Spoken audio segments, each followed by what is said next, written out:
What's going on? What's going on, my people? We are in business in the Kutt. I have an icon, a legend, an innovator in the building tonight. We have Mr. John Ray in the building. Mr. John Ray, we really appreciate you. You are, man, I got so much to say, but I'm gonna read off a little of your stuff because it's amazing. Now, whatever my voice says tonight, it doesn't compare to his, because his voice is strong. So I'm gonna try to keep up with him tonight. So I'm gonna read a little bit off from Mr. John Ray. John Ray is recognized as one of the premier national tour promoters in the country for over 50 years, promoting, producing groundbreaking concert tours, theatrical presentations, sporting events, the Battle of the Bands, and his newest venture, John Ray Live, with the message of hope, helping people help themselves. His impact on the entertainment industry is undeniable. His career includes major performer artists from around the world. In the mid-70s, Ray began promoting concerts for Turning Point Productions. You do remember that company, don't you? Absolutely. All right. Stevie, he promoted musical icons such as Stevie Wonder, Marvin Gaye, Lionel Richie, the Commodores, Peabo Bryson, Jeffrey Osborne, LTD, Kool and the Gang, Bobby Brown, MC Hammer, Luther Vandross, and Whitney Houston, just to name a few. Ray also served as national tour promoter for songstress Anita Baker from 1988 to 1991 and comedian Sinbad. During the same time and period at the height of his career, he also served as manager of Dennis Edwards and the Temptation Review. He presently manages the group Brick. Some of y'all might know Brick, huh? Okay. Ray is known for the production of musical festivals and concerts throughout the United States, starting as far back as the 1980s when he started the annual Southern Heritage Festival. I miss the Heritage Festival. I do. I grew up, that was it. His first festival production was the Down Home Blues Festival with an old-fashioned fish fry in Greenwood, Mississippi at Floorwood River State Park. Somebody asked me, how come you never brought this fish fry? I told them because we wait till the last minute to buy tickets. John Ray's many accomplishments include the first nationally recognized African-American comedic theater stage play production, Shelley Garrett's Beauty Shop. I remember this. Never went, but I remember this because I don't know what I was doing then. I went into stage plays. Noted playwright Shelley Garrett, this project climaxed in 1991 and debuted at #1 in the box office records. So much so, it encouraged young then Tyler Perry to seek his career in theater. Ray's past sporting events include the Motor City Football Classic Games from 1991 to 93 at the Pontiac Silverdome. He founded Chicago Football Classic Games from 1991 to 1995 at the Soldier Field Stadium, home of the Chicago Bears. The Heritage Bowl games featuring the MEAC versus SWAC, 1993 to 1995 at the Georgia Dome. The creation of the AEG Gaston Football Classic from 2001 to 2004 at his historic Legion Field. Ray is known best for the production of the Southern Regional Battle of the Bands that tours cities annually across the Southeast. And the venues include Historic Legion Field, Ladd Peoples Stadium, Mobile, Alabama, Crampton Bowl, Montgomery, Alabama, the Veteran Memorial Stadium, Jacksonville, Mississippi, Ted Gormley Stadium in New Orleans, Louisiana, War Memorial Stadium, Little Rock, Arkansas, and Morris Brown Stadium in Atlanta, Georgia. And it reads, now, Ray became the first African American to work in the IDS, Investors Diversified Services, mutual stocks insurance and bonds. He was one of the first African Americans to successfully pass the SEC, the Security Exchange Commission exam. That's very commendable. Ray also became the youngest African American to successfully pass the Alabama Real Estate Commission Brokers exam. Still holds his license to the day, 50 years later. He has also opened the first ABC store. Now I had what was the ABC store? The Alabama Board of Alcohol. Where was that at? On 10th Avenue and 49th Street. See, nobody knew that. Yeah. And we had a conversation about it this morning, me and my brother. And Cashing Center, sanctioned by the governor of Alabama in 1982. Ray truly stood the test of time. At the age of 79, is still beaming to this day. With the hope in his eyes, Ray says, as long as God gives me strength and breath, all things through Jesus are possible.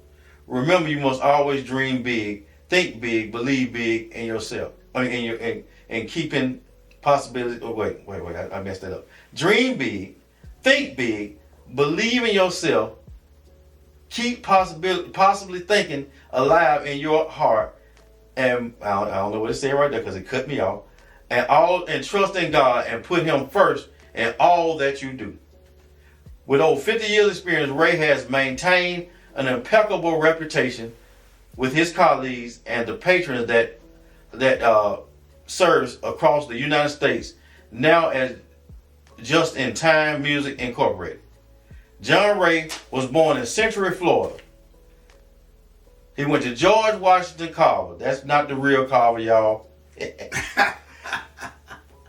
Carver High School, Birmingham. That's the real Carver. John Ray was only a 22-year-old student. Wait, no, that's wrong. It was only 22 students in your class. That's right. Your whole class was on 22 students? The whole class was only 22, and there's only about 8 to 10 of us still alive today. Really? Yeah. And where he continued his education at Miles College from 1963 to 1965. Shout out to Bobby Knight. That's my cousin. And then he went to the U.S. Coast Guard. You know, I wanted to go to the Coast Guard until I saw that boat on that commercial dipping down that water like that.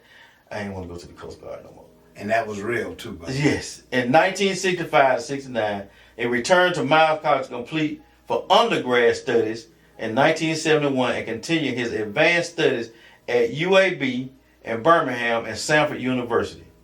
He also owned a staffing agency, several clubs, including Bugsy, and a meat market in Cottageville, where I personally saw him bring Rick James to a concert in Cottageville. My sister Linda took me to the concert in the parking lot, and a stage was set up, and Rick James was in the parking lot.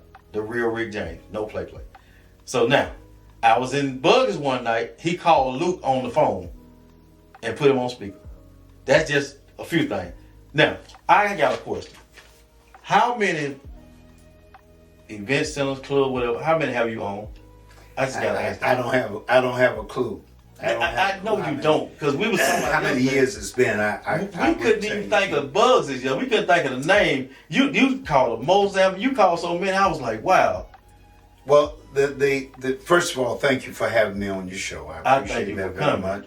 And to all the viewers and listeners out there, I appreciate to be able to come into your homes, your cars, offices, wherever you might be on the planet. And this is truly an honor for me to be here and to just have a conversation with you. Yes, sir. Good to be here. Well, when you moved to Birmingham, how old were you?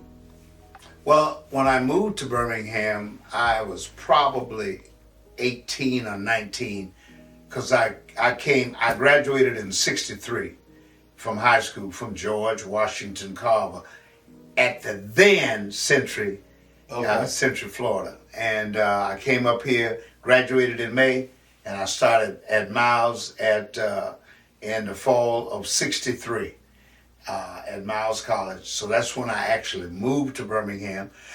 And I was here from 63 to 65 when I actually enlisted in the Coast Guard. All right. I know you say you might not remember a lot of your businesses because you have had so many. What made you just pop out? You done had from here to Atlanta and wherever else. What made you just say, I'm gonna lock in, I'm gonna take Birmingham by storm like you did? I can't say that that's an accurate statement that I came and I took Birmingham by storm. I happened to be here in Birmingham and I had a burning desire to do something. I didn't really actually go in business here until after I got out of the military. Mm-hmm. But I've been in business all my life. I used to sell candied apples when I was 8-10 years old. When I heard it. In my little country town, I used to actually parch roasted peanuts and sell them. Mm-hmm. I had candied apples, and I used to raise rabbits. I used to raise guinea pigs, and back during the day, I used to raise goats. This was when I was in the country. So I've always had the entrepreneurial spirit in my bones. So I can't tell you what that fire was. I just know that I had something that was in me. That my grandmama worked for the white folks. Mm-hmm. She made $1.50 a day, and she used to bring food home to me because she raised me primarily, and she used to bring chicken necks, chicken gizzards, chicken feet, all the things that the white folks didn't want to eat. And she was in fact a cook. You know, when I had my restaurant, which is what you're talking about, much later in life, I had a chef, I had a sous chef, I had a dishwasher, all those things. But my grandmama, who worked for the white folks back in those days, she was all of that in one. Right. And they still only paid her $1.50 a day. Okay, so anyway, but you're the host, so I'm gonna let you answer the question, and then I'll answer as we go along. We freestyle. I like this.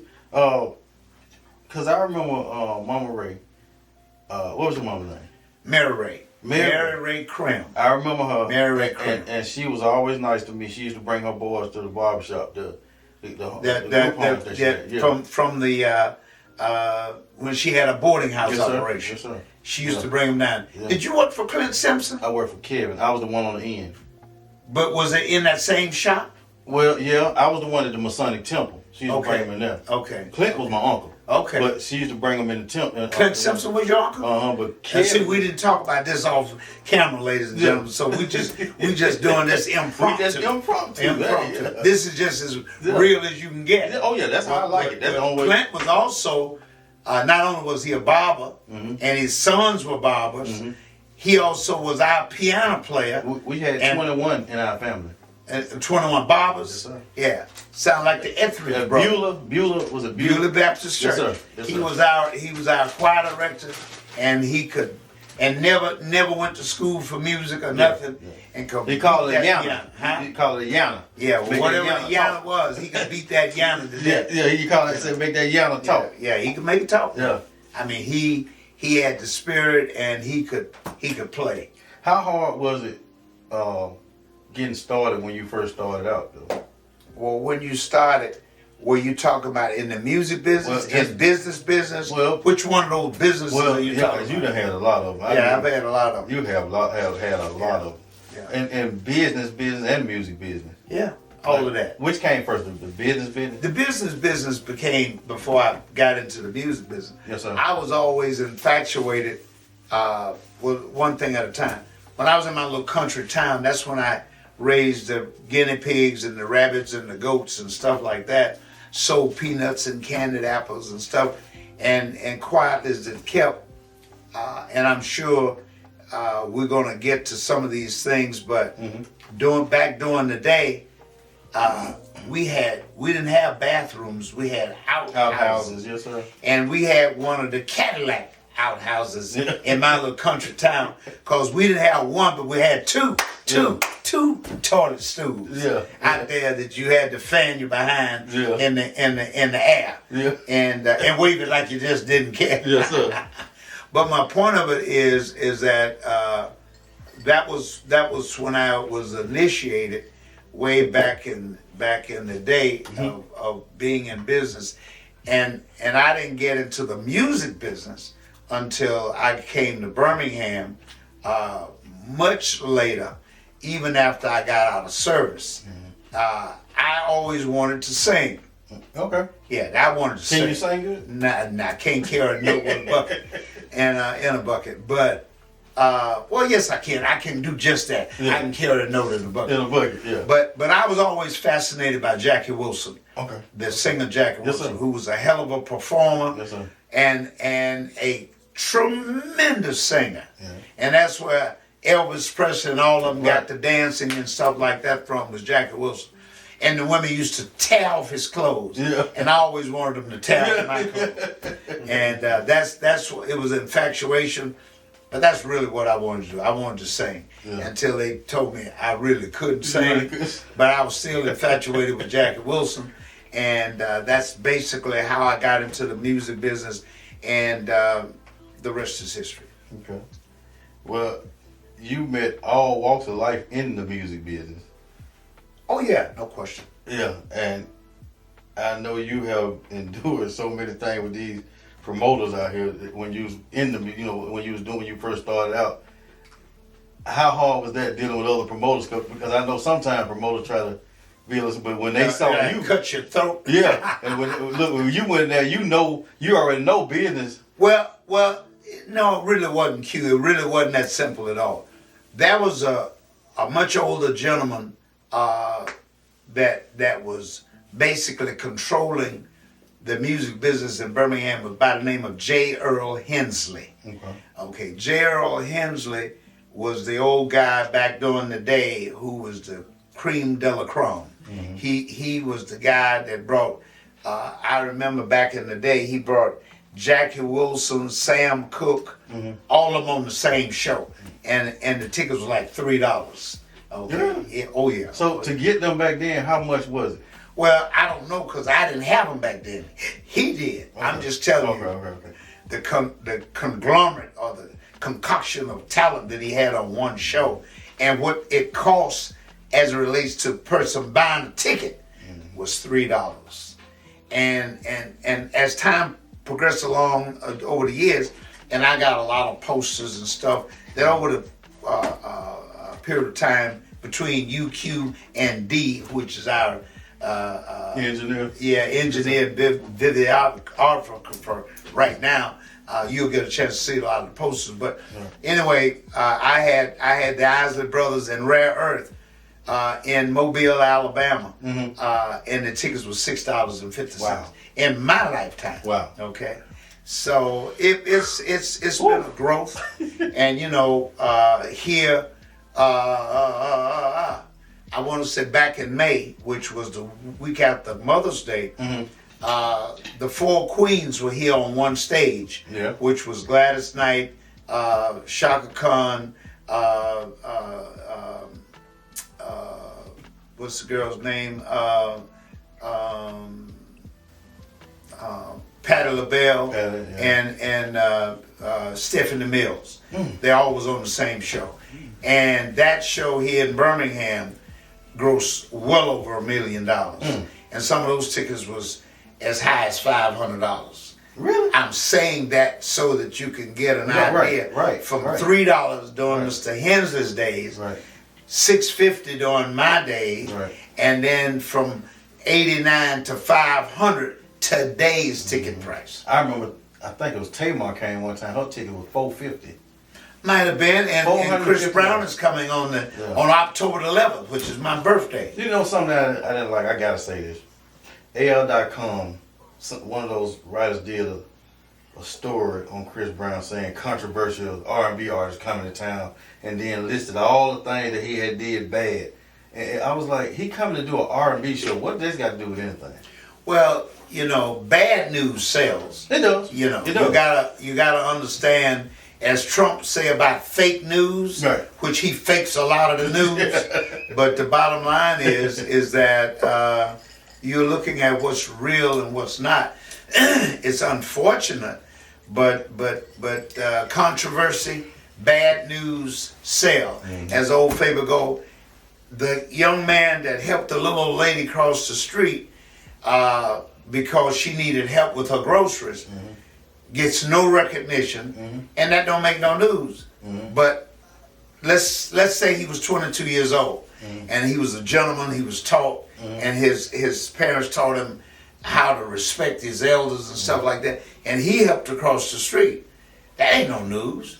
But the same, or another young man who raped that woman, that's news. I tried to rob. Yeah, robbed her, whatever, beat her up, took her pocketbooks, ran with it. That's news. Right.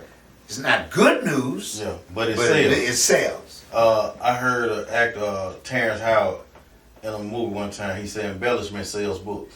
So lying sells books. Yeah, it's unfortunate, but it's real. Yeah. You know, and we'll elaborate more on that because we're gonna get to black folk and way in this segment, I'm sure. But you still got the flow. See with you, I'm gonna have to do two. Cause I got some more stuff I want to talk about. I'm gonna have to do two segments. Like we're gonna have to come back and like really like dig deep. Cause like I can't just put I can't put all the stuff you done did in one show. I wouldn't even try. You have done some amazing stuff in this city. You have seen stuff that we done forgot. That you done forgot about. That we wish we could. Well, we have a thing in my office that we say, you got to be here to believe it. Right. And if you're here, you still don't believe it. I need you to do me a favor. What's that? Can you tell me how you got Rick James to come to Cottageville? Why you brought him to Cottageville? Can you do me that favor? Well, I'm asking this for. That's. I wanted to correct you. We're correcting you now on the air. Okay. Okay. I didn't bring Rick James to Cottageville. How did he come? Well, not to perform. Oh, okay. That's the difference that you said. Okay. I brought Rick James to Fair Park. Okay.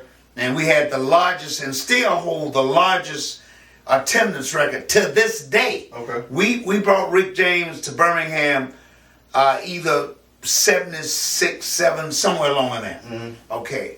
But because I had a relationship with a lot of these artists, and I was telling somebody just today, right across the street, right today in Cottageville, across from the newly remodeled Hudson Elementary School, right across the street to this day, in 25, I owned a store right across the street. The meat market. The meat market. And that's what you're talking about. And on the end was Uncle John's snack shop. Yeah. And the building fell in and all kind of stuff. But my point of it is that to be able to have somebody to come and let these kids see Rick James or somebody in a poverty area such as Cottageville is called, a low income area. That's the difference, okay? But the key thing is that when you think in terms of a national known, she's a freak, she's a super freak, she's a very freaky girl, but she's the band's all-time favorite. The idea is that for him to come to Cottageville and sign autographs, that's where we were going. Just to be able to come into the hood as a favor to me, to be able to take pictures and stuff like that. That's what we really did. Okay. So, and I was little, and I remember my sister saying, "Come on," and she pulled me around there, and I just remember seeing him on the stage. I didn't know what he was doing. Yeah. So I told my brother, and we had a little spat about it. I told him that he was signing autographs. He was singing. I knew he was there. I knew he was doing some stuff. We was signing autographs. Yeah, okay. Signing autographs. Okay. But he actually performed with Tina Marie out at Fair Park. Okay. It was the largest. But he did come to Cottageville. Oh yeah. So I didn't miss that. Yeah, you didn't miss that. Okay. So but the but he came to Birmingham to do the concert. To do the concert out at Fair Park, and I still got the poster to this day. So, I'll show it to you. So I'm gonna say on here. What's that? To my brother Kiki, I stand corrected. I stand corrected, but he did come to Cottageville. Right. But he was signing autographs. Yeah, he was signing autographs. At the meat market in Cottageville, next to High Tower store. Yeah, at the store. Huh? Yeah, he was right next door to High Tower. You remember Mr. High Tower used to have those rabbits in the back there? No, I don't remember that. You do remember Mr. High Tower though? I remember the name, but I didn't. Yeah, he was right next door to right behind the meat market. Yeah. So he had a little stand, High Tower stand. But we had the store that we sold grocery items. Right. And then we had Uncle John's Snack Shop. And we sold hot dogs, hamburgers. And it's still there to this day. It is still there to this day. Yeah. You know. Man, wow. So I'm gonna move on just a little bit, and we want to talk about the other business that you are in. When I saw you at the Boutwell. Talking about the day we was doing, I was there with Brenda Hong, who has Brenda's Brown Bosom Buddies, which is a breast cancer organization, this is the 5th year. And she asked me to come out because I'm a prostate cancer survivor. Yes, sir. And that was the reason that I was there.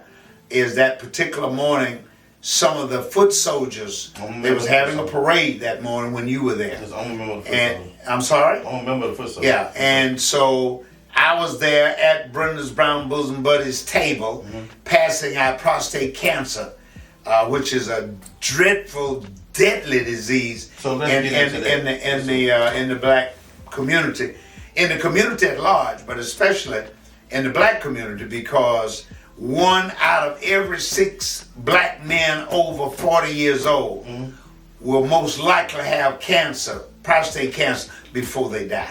I'm a prostate cancer survivor. What's the age that you should get tested for prostate cancer? Well, it varies, but around 40 to 45 and up. And the older you get, the more receptive you are to getting it. Now, some prostate cancer is also hereditary. Okay, if your brother, uncle, and we advise all black men over 40 years old to go and to get tested, either by their PSA or rectal examination, so that you can tell whether you have it. It's unfortunate, Q, but black men, not all, but a large portion of the black men in our population are afraid to go to the doctor. Are afraid because when you talk about erectile dysfunction, in their mind, because that's where we think sex is so prevalent and important from the standpoint, is that they don't want to miss out on some sex. Instead of not knowing that you can miss out on your life, if you don't go and get yourself tested. And obviously, the earlier you get detected, the better your opportunity and chances are of survival. Case in point, just before I came here tonight, I went and spoke tonight with City Councilman Tate, which is one of our city council people, over at the school at the park right across from Jackson Nolan High School. What's the name of that park? I forget. But anyway, I spoke over there today, and my point for bringing it up is that I'm trying to think of it myself, but nonetheless, I was there speaking on prostate cancer before I came here. And that's very personal to me. I'm a 2-time cancer survivor. I had prostate cancer. I had my prostate removed. And God healed my body. Then how long was your healing process? I'm sorry? How long was your healing process? Well, let's do it another way. How long was I healed? How long did I have prostate cancer? And how long was I healed? How long did it take me to heal from that? Once I found out I had prostate cancer, I had my prostate removed. I also, at that point, Dr. Michael Bivens, a young black doctor, one of the best in America. Michael Bivens. Bivens, okay. Michael Bivens. Another story, another time. But anyway, Michael Bivens, who's a black urologist, he's a black guy on a staff of 29 physicians, all white, all Asian, all foreigners. He's the only black guy on the team, and he's president of Urologist Centers of Alabama. Now, with that being said, I also was diagnosed of having kidney cancer.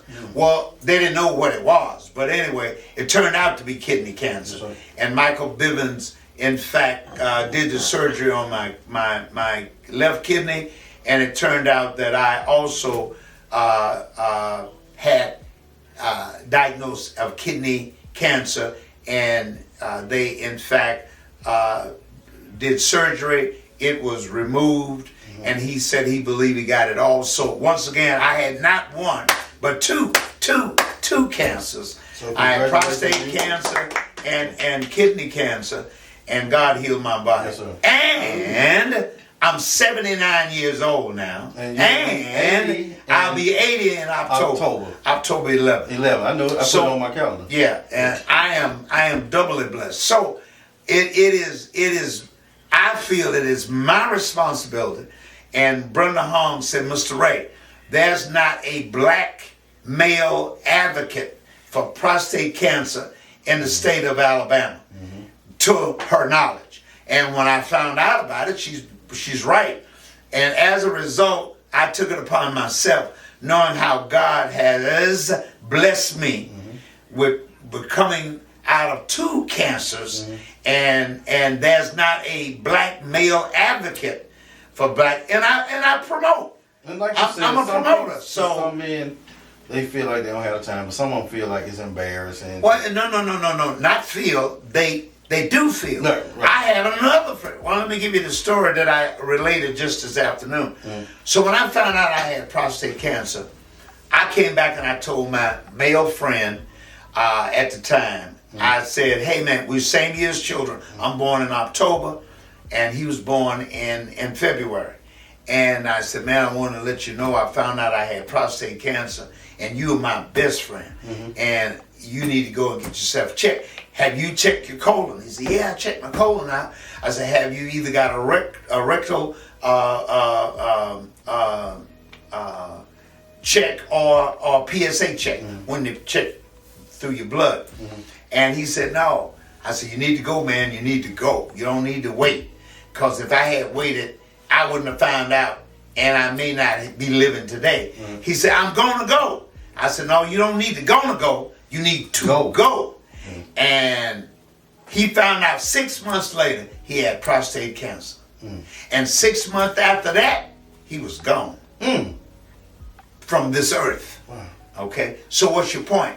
I'm simply saying I recommend to all black men. I made the statement today at the meeting, and mostly women was in the meeting. There was one guy that I had invited who I want to be on my team, and I'm looking for volunteers. And you can find me anytime if you want to talk about prostate cancer, you want me to come to your church, your health fair, anything you want me to do when it comes to exposing the information, education, as it relates to prostate cancer. I'm willing to do it. I'm willing to do it free. I'm willing to do it free. You will see it right there on my right there on the what do you call it, on the screen there. Right. That you can call me, and I don't care where you are. You call me, and my number is 205-427-0609. Again, 205-426-068. 427, forgive me. Right. 427-0609. 205-427-0609. You call me John Ray Live. You call me Prostate Cancer Awareness. That's our 501c3. And I'll come speak to your church. I'll come speak to your health fair. Any seminar that you have at your church, right. You call me, I'll come speak free. I mean, because that's my passion. And I'm saying that we need to make sure that your uncle, your daddy, your brother, your uncle, your nephew, brother-in-law, son-in-law, whatever the case, man, you need to go to the doctor. In fact, oh my God, I went to a funeral today. Today, a young man who was a pastor, and he was 51 years old. Okay, what's your point? So I went from the funeral today. I went to the prostate cancer as well as Brenda's Brown Bosom Buddy this afternoon, and I'm here with you now. Right. Okay, that's how I roll. Yeah. When I put in a day, I put in a day. Put in a day, right. Yeah. Right. So nobody's going to give you anything. People always talk about, well, you different because you rich and you got plenty of money and all that. Let me tell you, I didn't always have plenty of money. Right. Okay. The bottom line is that you got to fake it till you make it. Right. And you got to believe in yourself. Right. But most of all, you got to believe in God. You got to put Him first. And let me let you finish before I say anything else. Well, I'm going to John Ray Live next, so go ahead on and finish. Then Well, let me just tell you. I wanna air out some of my own dirty laundry. Okay. Okay. This is probably my second podcast. Okay. That I've done. My first podcast with you, but I'm going somewhere. I'm high yellow. My grandmama was raped by a white man. Raped by a white man, so my mama was half white. Well, you can see by my own color that I said I'm high yellow or piss complected, whatever you want to call me, right? Where you going? We got a lot of problems in our community. And it ain't the white folks' problem. It ain't all their problem. That's where I'm going with John Ray Live with a message of hope. Helping people help themselves. God will put people in your life. If you really have a burning desire to do anything, to accomplish anything. This morning I woke up about 4:30, 5 o'clock this morning. Didn't go back to sleep, okay? Thinking about what I wanted to say to you and to your viewing and listening audience. And you know what that is? I want to air my dirty laundry by saying I had people to tell me that I was called to preach. I don't think I was called to preach. Preaching is a wonderful profession, but there are some booger bears that are preachers too, like kid ourselves. But I was called to a much higher calling. I believe that I was called this morning, just this morning, that my thing is to try and motivate black people, black men, yes, but black women too, to be the best that they can be. It ain't the white folks' problem, and it ain't your mama, daddy, or your sister, brother's problem that you don't succeed. And one of the things that came to me this morning, I love Michael Jordan, but I love Kobe Bryant. For some reason it hit me this morning. Michael Jordan is truly an icon of basketball and of sports. And so is LeBron James. Right. I'm a LeBron fan too now. But I want to compare Michael Jordan and Kobe Bryant. Okay, talk to me. As it relates to our community, men and women, no matter where you are. What's your point? I was looking at a newsreel here recently that Kobe Bryant, who spoke 9 languages, fluently. He lived and was brought up in Italy, okay? The bottom line is Kobe went from high school to the NBA to the Lakers and stayed there until his helicopter crashed. What's your point?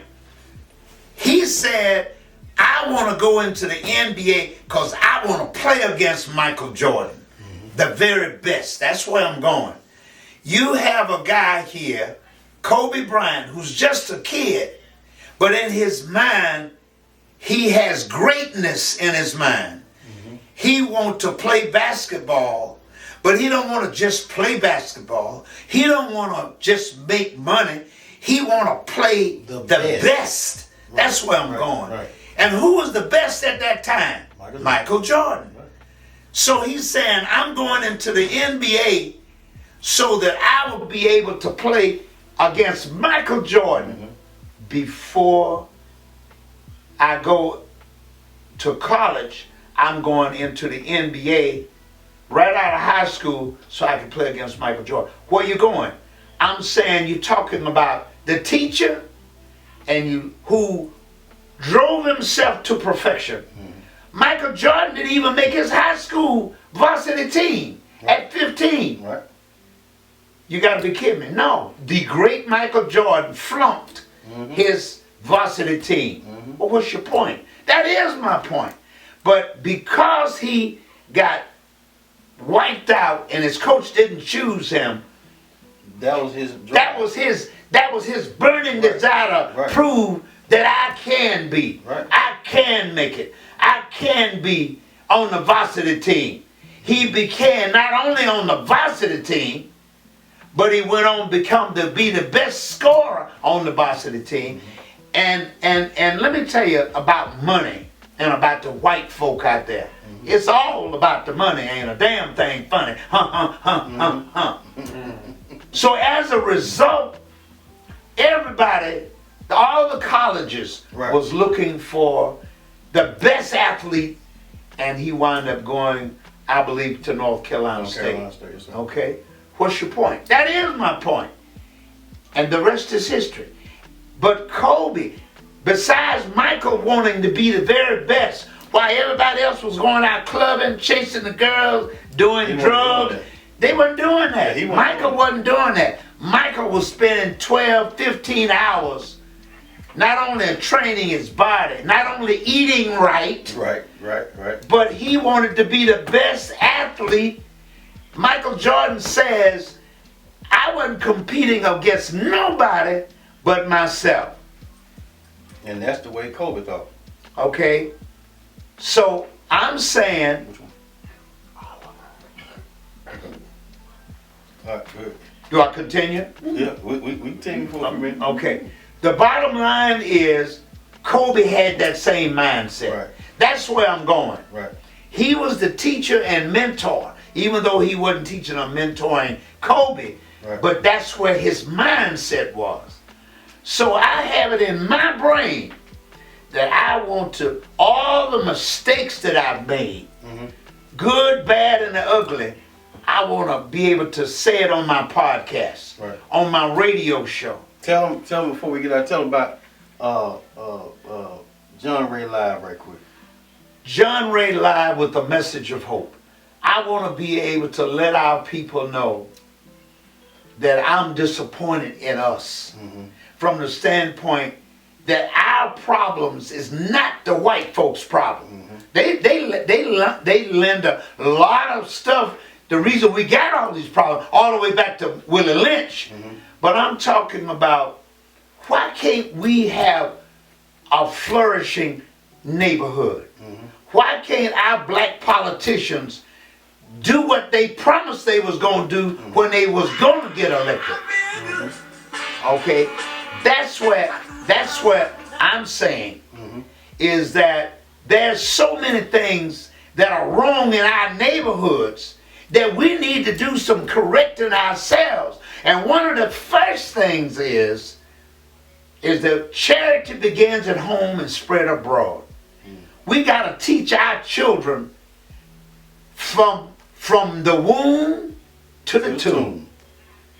From the womb, out of the mama's womb, all the way to the tomb. All the way to the tomb. So we got to be our own Superman. We got to be our own Superman and Superwoman. Right. Just like what's happening with Michael Jordan and Kobe. Don't worry about what the hell the Joneses are doing, what they're wearing, where they stand, the car they driving, and how they look, and they being phony, a lot of them. Build your They're own. fake generational wealth. Right. I want to be able to talk to our people. Yes, you can. and yes, you will. It says, since it's no harm in saying that our battery is dying and whatever the case is. But the bottom line is, John Ray Live with the message of hope is about giving our people not false hope, but real live hope. Not Jesse Jackson's hope that keep hope alive. Yeah. No, I'm saying keep hope alive, but it starts with God first and you second. You gotta do for you. You can't depend on your mama, they can help, your daddy, they can help, your sister, your brothers, or auntie, all those people, but it starts with you. You got to have that burning desire. And you gotta stop pointing the finger at the black guy or black girl who's doing well. You got a kid in class that's doing excellent, but you got some of these not so smart, not what I want to call them. They say, oh, he's a bookworm, she's a bookworm. Yeah, she is a book. Yeah, guess what? They're bookworm, they making straight A's, and the colleges and universities is going to solicit them to come to school to give them an academic scholarship, not a football, basketball, baseball scholarship. Nothing wrong with it, but an academic scholarship. There's a lot of opportunities out there in our community, but you gotta want it, Kobe. You gotta want it, Michael. You gotta want it, people. And that's what I wanna explore. I'm put here on this planet to help our people say, you can do this. And stop messing over each other. Stop taking advantage of each other. Stop killing each other. I'm going to use this one. We still got a few minutes? How many more minutes? I say about 5 more minutes. Because we're back on 10%. Okay, all right. Well, I guess they may have to edit this, ladies and gentlemen. But anyway, the bottom line is this. Our battery is dying, so that's what he's talking about. But the problem is, I got some problems with our community at large. And some of those problems is what I've dealt with all my life. I'm piss complected, high level, high yellow, and I got a big mouth, and I got some balls, and I'll look a sucker in his face respectfully and tell him or her whatever I want him to know. Let me ask you this question. When you start John Ray Live, it's already been started, but when you start John Ray Live, what is the solution in the end? After you tell them, what's the next step? The next step is just what we said about the first step. You got to do some correcting on your own. But when I say that, what I mean is, after you tell them, how can you help them? Telling them is part of it, but helping them going to some people might not know, and some people might not have the resources or the mentality. You have that, so what's the next step? Like, Well, there is no cue. There is no perfect formula. It's not a perfect formula. Everything, every situation is different. Right. That's the reason the I key. say that, like, so you have resources with Miles College, right? And just say you get them to the point, you said, you didn't already talk them out of doing crazy stuff. Now you said, look, I want to help you get in Miles College. I want to help you get in Lawson State. Because you have connections with these. We have so many people that, all right, we have so many people that say, you need to get your life right with God and be saved, right? And they point the finger, right? But they don't never invite you to church. They don't never tell you how easy it is to talk to God. They don't never tell you the steps to be saved. So, I want to know the next step. When someone tells someone something or tells me something, what's the next step? How can you help me get to that next level? Cute. We can do a lot of talking, but how can you, and so you have the resources, so I want to know the next step. Because we're going to have John Ray Live, and with John Ray Live, we're going to have some powerful people on there. With those powerful people, we don't want to just, Bill Cosby, right?